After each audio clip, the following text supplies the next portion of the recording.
Vous me connaissez comme député, vous me voyez comme activiste, mais en fait, je suis arrivé en Belgique en 2004 et beaucoup de gens ont cru que j'étais né ici, que j'ai grandi ici, mais en réalité, je suis arrivé alors que j'avais déjà 22 ans et à l'université Saint-Louis.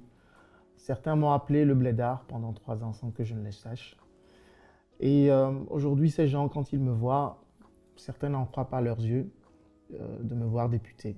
Après avoir mûri dans mon activisme et après être devenu député, je les ai regardés droit dans les yeux et dans un texte, je leur ai dit « Le blédard s'assume, il vous regarde droit dans les yeux et il vous emmerde. » Je suis au milieu de deux générations. Une génération des aînés qui a grandi avec les livres et une génération des jeunes qui a grandi avec Internet, avec les réseaux sociaux et qui est dans la militance rapide. Je suis un passeur de mémoire, quelqu'un qui aime la transmission, qui prend chez les anciens pour le transmettre aux jeunes. Et c'est pour cela que je vous invite à ce nouveau rendez-vous pour parler de sujets dont on ne parle pas souvent, sur lesquels on ne met pas la lumière. Ce sera l'occasion aussi de transmettre à la jeunesse, de parler de sujets qui les touchent et de sujets qui touchent des populations ici en Belgique, mais aussi dans le monde, dont on ne parle pas souvent. Et aujourd'hui, je vais commencer par vous parler de décrochage scolaire. Parce que peut-être certains d'entre vous l'ont vu, le ministre-président de la Fédération Wallonie-Bruxelles, où je suis député, je m'occupe d'enseignement principalement, il a parlé des familles laxistes. Il a dit qu'il faut remettre de l'autorité. Et ce qu'on ne dit pas souvent, c'est ce qui est arrivé avec le Covid. Beaucoup de jeunes ont souffert. Et ces jeunes, en regardant cette vidéo, peuvent se reconnaître. Ils ont souffert, les problèmes de santé mentale ont augmenté. Et en fait, quand on voit les conséquences, aussi bien dans les hautes écoles, les universités, que les écoles secondaires, il y a eu beaucoup de décrochage scolaire. Beaucoup, beaucoup, beaucoup. Et parfois, on pointe du doigt uniquement les familles qui sont les plus vulnérables. Et en réalité, aujourd'hui, on a par an 11 000 personnes qui sortent de l'école sans avoir un diplôme à la fin de leurs études secondaires. C'est énorme. Mais on peut régler très vite le problème en réalité. Pourquoi? Parce que sur les 11 000, 80%, écoutez bien, 80% se retrouvent dans l'enseignement technique et professionnel. Je ne sais pas si ça vous dit quelque chose, l'enseignement technique et professionnel, la question de l'orientation. Et en réalité, qui retrouve-t-on dans l'enseignement technique et professionnel? Ce sont les enfants des familles de pauvres. Ce sont les enfants des familles racisées que l'on oriente sur base de stéréotypes culturels, sur base de stéréotypes sociaux. Oh, ces gens-là, oh, ces familles-là ne savent pas suivre les enfants. Et en fait, on reproduit ces stéréotypes et on envoie ces enfants dans ces écoles techniques et professionnelles sur lesquelles on est en train de mener une réforme pour pouvoir améliorer la qualité de cet enseignement. Mais pour l'instant, cet enseignement n'est pas de qualité. Quand les enfants choisissent, quand on les oriente vers ces filières, ce n'est pas une orientation positive. Ils ne les choisissent pas parce qu'ils aiment ces filières. C'est pour ça qu'on les appelle les filières de relégation. Personne n'en veut. Ce sont les enfants des riches, les enfants de privilégiés qui restent dans le général. Et ça, nous devons absolument lutter contre. En faisant quoi? Eh bien, il y a toute une série d'actions à mener. D'abord, en rendant aux techniques et aux professionnels un enseignement de qualité, mettre les moyens, nous sommes en train d'y travailler, mais aussi suivre les enfants, c'est-à-dire concrètement mettre en place une task force.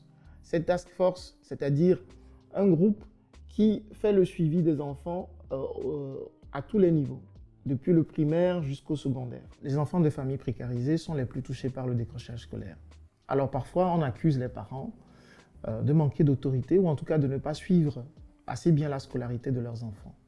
Or, ce qu'on ne dit pas assez, c'est que l'autorité, ça ne se décrète pas, aussi bien en famille qu'à l'école. Et c'est pour ça que je n'étais pas d'accord avec le ministre-président. Lorsqu'il dit qu'il y a des familles laxistes, on pointe toujours les mêmes familles, alors que ce sont celles qui souffrent le plus, celles qui ont le moins de moyens, et celles dont on oriente les enfants vers les filières de relégation, c'est-à-dire les filières techniques et professionnelles. Vous savez, lors des conseils de classe, on parle des enfants, on parle des élèves, et on donne leur nom.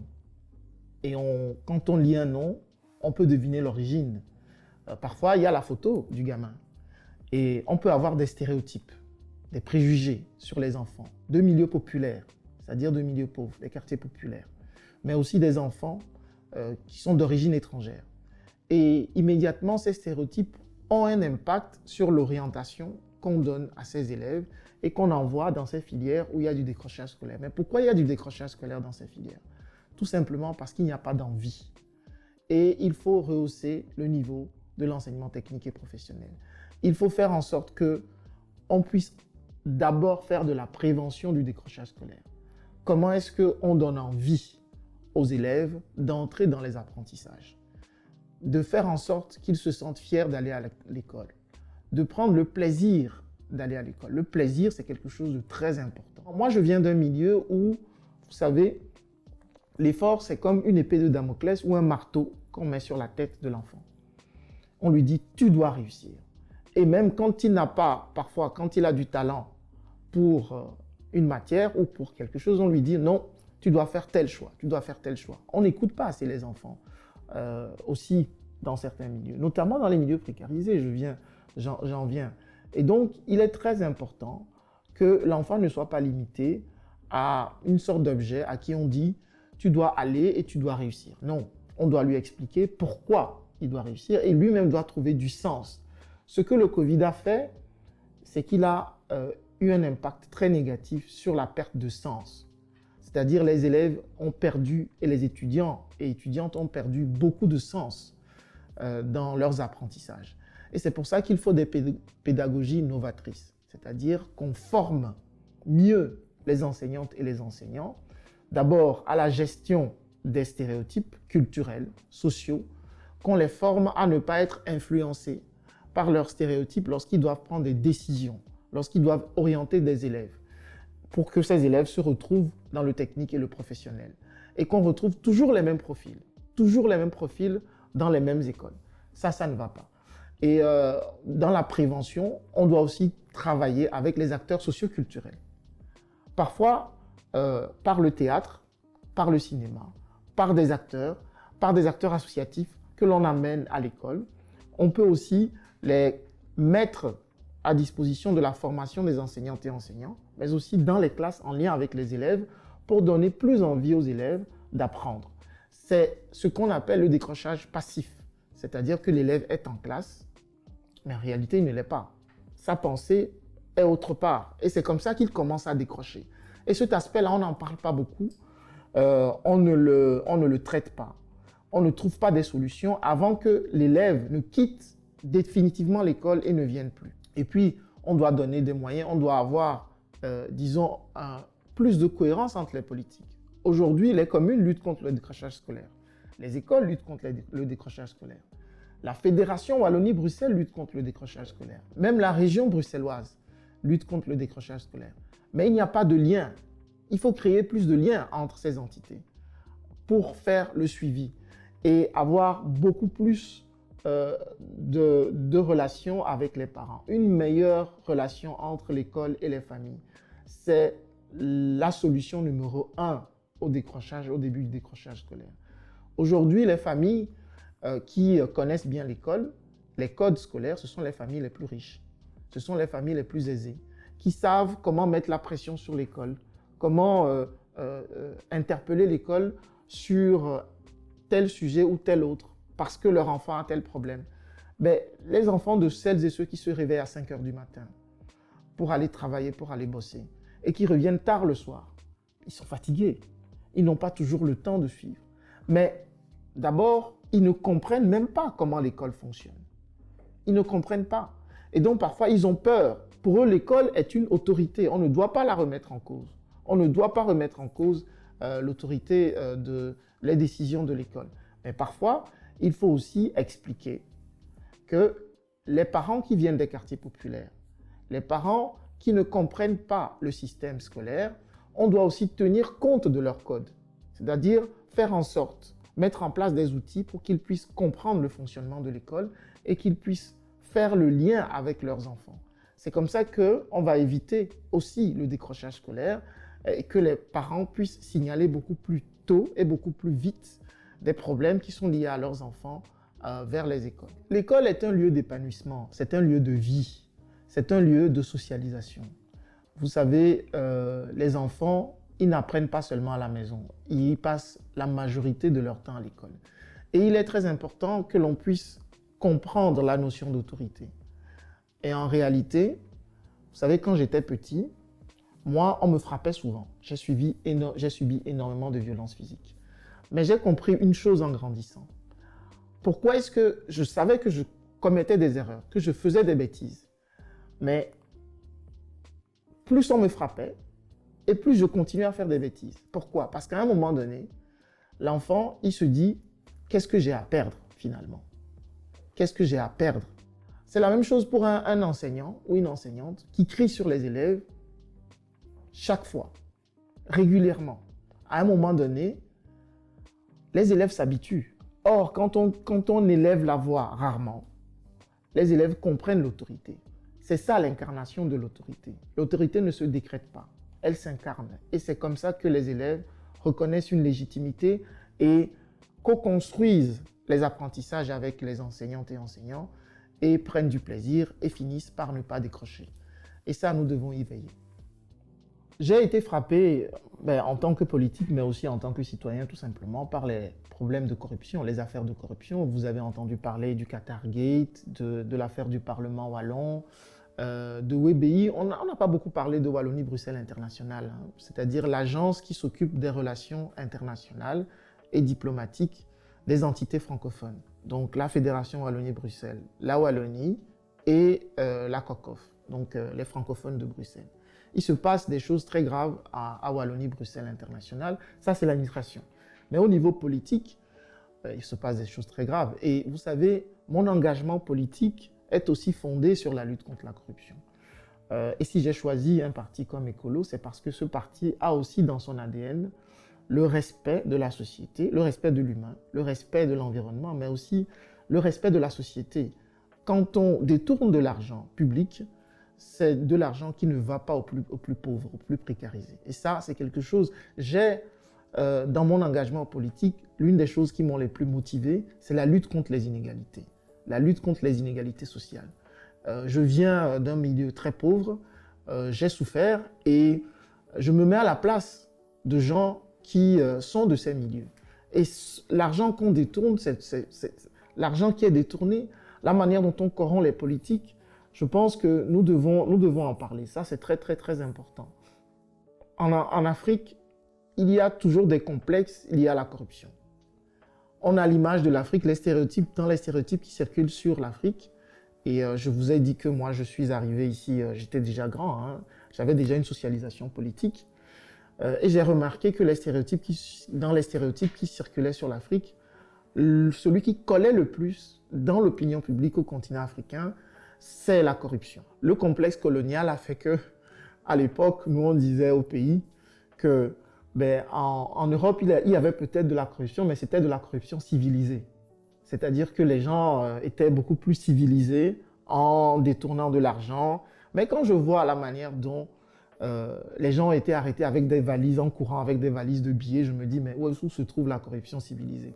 Et donc ça m'a fait sourire et je me suis dit, je vais en parler.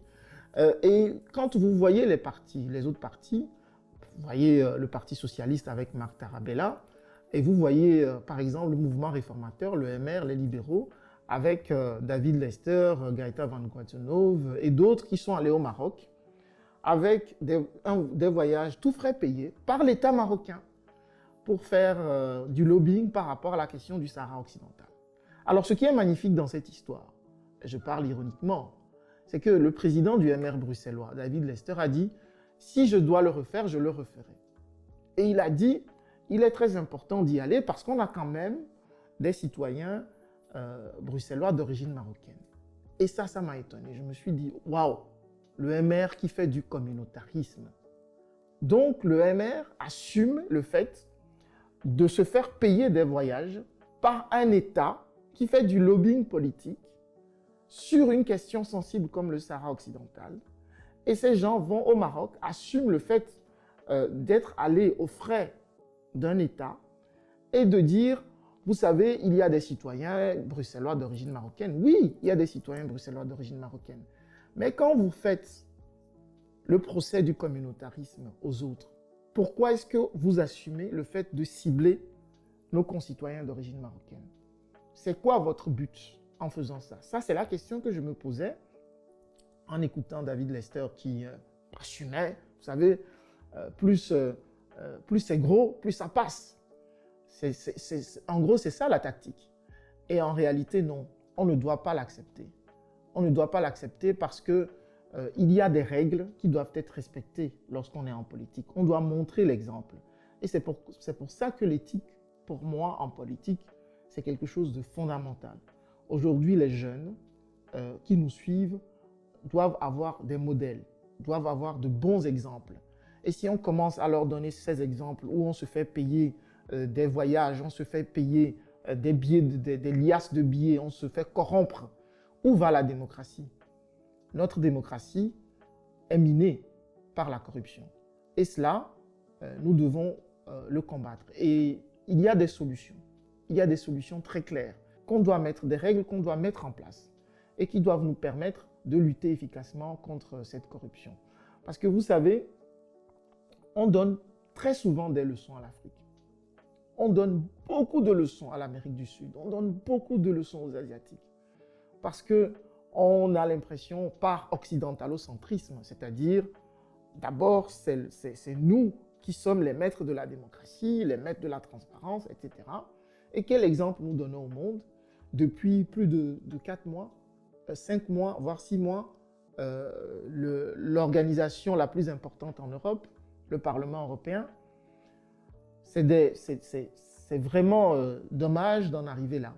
C'est vraiment dommage et se faire corrompre par le Qatar pour pouvoir avoir, c'est-à-dire une belle image, je crois que c'est très, très, très regrettable pour l'image de l'Europe dans le monde. Je me demande quelle crédibilité est-ce qu'on peut encore avoir de pointer du doigt les autres en disant vous êtes corrompus, comme la ministre des Affaires étrangères, Adia Labib, qui va en République démocratique du Congo et qui distribue les bons points. Non, cette diplomatie paternaliste, on en a assez.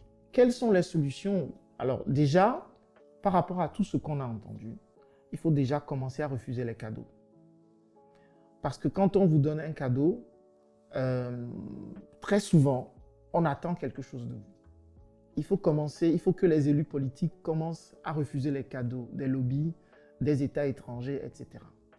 Je pense que nous sommes, les élus politiques ne peuvent pas dire qu'ils ne sont pas bien payés. Nous sommes plutôt bien payés et nous avons ce qu'il faut. Et donc, je pense sincèrement qu'il faut arrêter d'accepter les cadeaux. Et au niveau des lobbies, il faut avoir un registre des lobbies.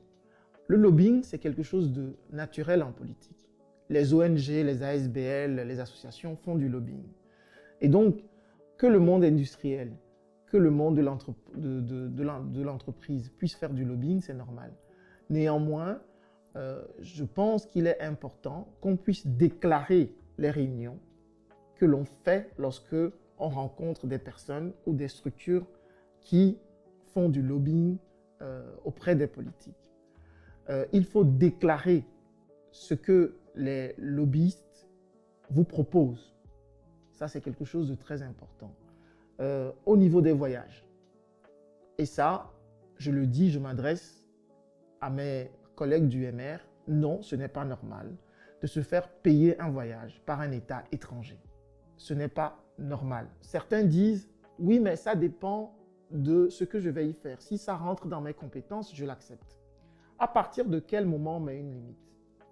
Lorsque vous vous faites payer un voyage par un État étranger, comment vous êtes sûr que demain, ces finances qui sont sorties, ces voyages qui vous sont payés ne vont pas être instrumentalisés? Ça, c'est extrêmement important de le savoir. Pourquoi est-ce que je vous parle de ça? Parce qu'on a eu l'affaire Uber au Parlement bruxellois. On a accusé Uber d'avoir essayé d'influencer les décisions du Parlement et du gouvernement bruxellois. Et donc, lorsque un élu dépose un amendement qui est proposé par un lobby, il doit déclarer le nom de ce lobby et pourquoi il dépose cet amendement. Alors, récemment, vous avez entendu parler de toutes ces affaires de drogue, notamment au port d'Anvers. On en a beaucoup parlé. La drogue, notamment la cocaïne qui vient d'Amérique du Sud. Et à cette occasion, aussi bien en France qu'en Belgique, de manière concomitante, la question de la légalisation ou pas du cannabis est revenue sur la table. Alors, concernant cette question, c'est très important lorsqu'on fait de la politique de se dire que c'est une question de santé publique d'abord et qu'on ne peut pas jouer avec la vie des gens quand on fait de la politique et qu'on parle de santé publique. Donc récemment, vous avez entendu parler de ces affaires de drogue et notamment au niveau d'Anvers et Bart De Wever, vous savez, le président de la NVA qu'on voyait comme le super champion de la politique, qui va régler tous les problèmes de drogue à Anvers. Il est débordé, il est dépassé par les événements. D'ailleurs, malheureusement, et paix à son âme, une gamine est morte dans les problèmes, donc les tirs entre les groupes mafieux à Anvers qui contrôlent les cartels de drogue. Et à cette occasion, qu'est-ce qu'on a vu arriver dans le débat? C'est la question de la légalisation ou pas du cannabis.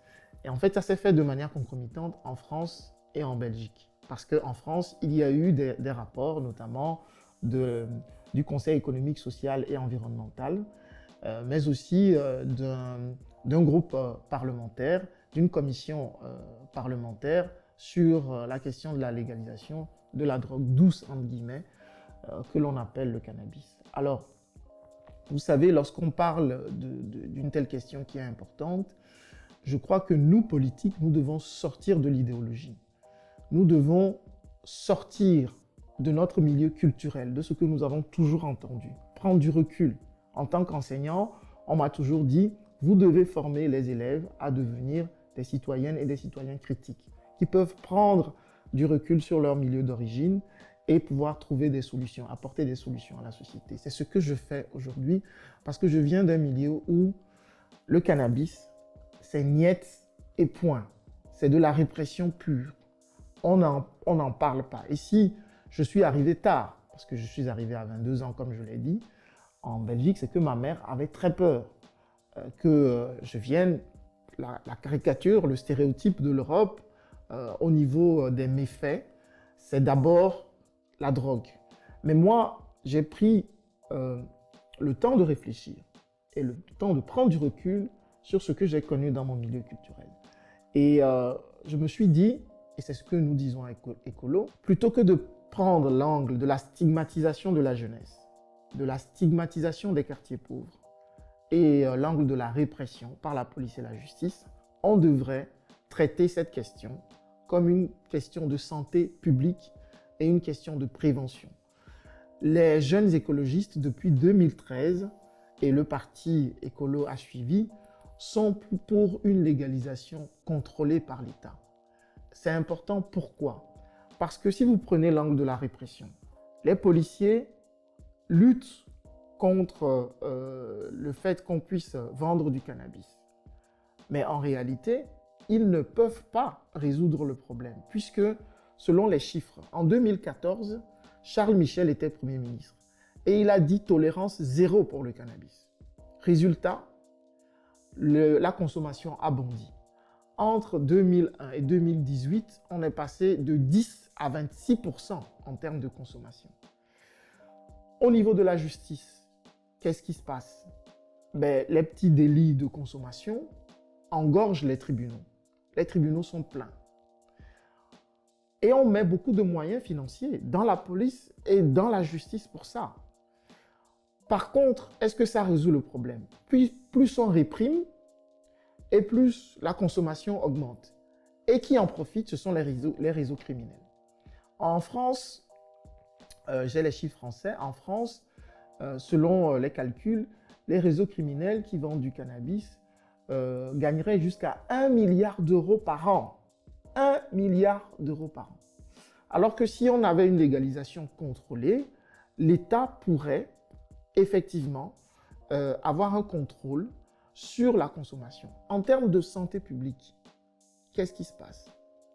Les gens souffrent, ceux qui sont dépendants. Parce que oui, il ne faut pas faire comme si le cannabis n'avait pas d'impact. C'est comme tout, hein, c'est comme l'alcool, c'est comme la cigarette.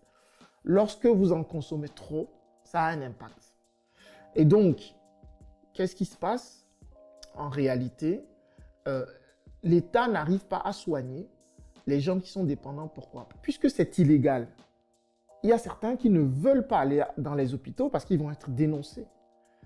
Et là, c'est plus grave. Quand vous êtes dépendant à l'alcool, quand vous êtes dépendant à la cigarette, la politique qui est menée, c'est une politique de santé publique, c'est une politique de prévention. Et donc, c'est important qu'on puisse dépénaliser, mais pas n'importe quelle dépénalisation. On ne va pas faire comme aux États-Unis, tout libéraliser, juste pour pouvoir gagner de l'argent. Non. Si on prend l'angle de la santé publique, on va dépénaliser afin que l'État puisse avoir le contrôle sur la production et sur la consommation et mettre des limites. Mettre des limites. J'ai parlé de l'angle de la répression, l'angle de la santé. Je vais parler aussi de l'angle de la justice sociale. Pourquoi? Je vous l'ai dit, ce sont les jeunes qui sont stigmatisés. Ce sont les quartiers populaires. Parce que très souvent, par exemple, si vous prenez Matongé, ici on stigmatise Matongé, on stigmatise les pauvres qui peuvent vendre un petit peu de cannabis, mais on ne stigmatise jamais les riches qui viennent des quartiers favorisés, qui viennent acheter leur barre de shit, comme on dit, et qui repartent. Vous voyez qu'il y a une stigmatisation. C'est comme le contrôle au faciès, en fait. Quand on vous regarde, toi, tu dois avoir du shit sur toi. Ben non. En réalité, c'est dans les milieux avec les costumes cravates, on consomme aussi de la drogue. Je ne sais pas si vous avez entendu parler de l'affaire Pierre Palmade. On est en plein dedans, mais il y a également la question de ce député français du parti d'Emmanuel Macron, Renaissance, Emmanuel Pellerin, que l'on a découvert en train de consommer de la cocaïne. Vous voyez? Donc, ce ne sont pas seulement les milieux pauvres, et d'ailleurs, c'est dans ces milieux qu'on en consomme le moins. C'est plutôt dans les milieux riches, favorisés, que l'on consomme beaucoup plus de cannabis. Je pense qu'il y a des solutions concrètes qu'il faut mettre en place. J'en ai cité quelques-unes, je vais en citer d'autres, pour qu'on puisse arrêter cette hypocrisie, parce que c'est une vaste hypocrisie. On voit que plus on met la police et la justice sur le coup, plus la consommation augmente. Il faut changer de paradigme. Il faut faire en sorte qu'on puisse avoir une politique qui vise le bien-être de la société. Et c'est comme ça qu'on va assécher les réseaux criminels. Hein? Je ne parle pas des gens qui ont une petite barre. Non, je parle des réseaux criminels qui mettent en place des cartels pour pouvoir vendre le plus de cannabis possible. Donc, en résumé, que faut-il faire? Il faut autoriser et réglementer l'ensemble de la filière de production et de consommation du cannabis, mais avec un contrôle strict de l'État.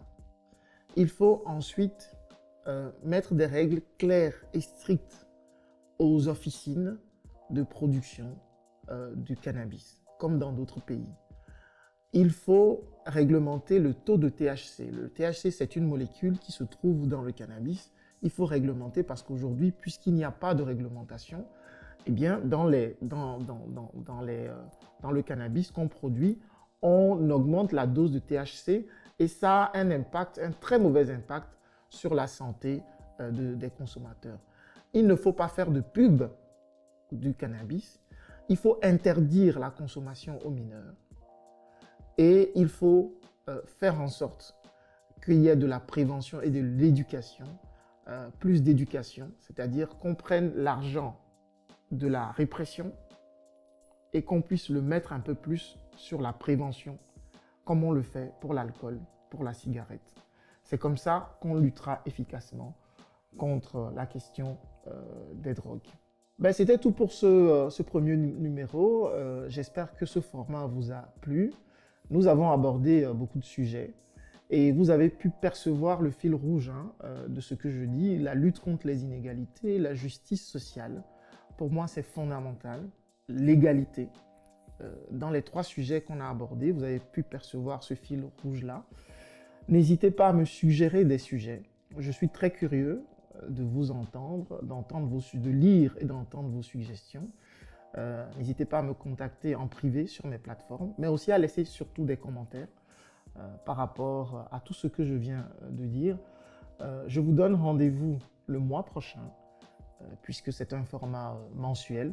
Nous allons continuer à discuter et à échanger sur des thématiques qui me tiennent à cœur et qui vous tiennent également à cœur. À très bientôt.